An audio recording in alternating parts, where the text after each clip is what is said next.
My name's William. This is the Wine Room at Putnam Market, Saratoga Springs in upstate New York. And not a day goes by these days without somebody coming in and asking me for natural wine. And I should have some way clearly of identifying what natural wine is.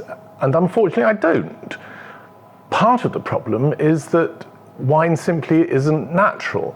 You know, there's nothing natural about planting vines in rows. There's nothing natural about tying them up with wire. There's nothing natural about pruning them so you get a certain amount of crop and no more and no less. There's nothing natural at all about it. But what people really mean is that there are some interventions that they approve of and some that they don't approve of. And those preferences really reflect a number of different things which are widespread in the culture, including a sort of basic suspicion of modernity. And what it means is that there are some additions, some processes, which we don't even notice when we're talking about wine, and there are others that we do. Much the same thing's true about gardening. So you might not notice the fact that the rose bush is pruned,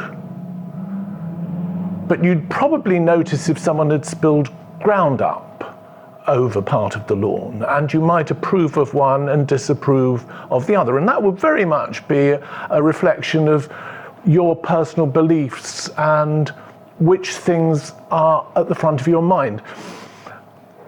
And my point is that this isn't a modern idea at all. And that tension between what's natural or seen to be natural and what's seen to be artificial goes back for thousands of years. There's a Roman writer writing in the 1st century BC who says that, you know, the most important thing is that nothing should be added to wine to obscure its nature. This is in a book called De Re Rustica, sort of like Countryside Matters or some such like. And you know, that's a sentiment we can all share.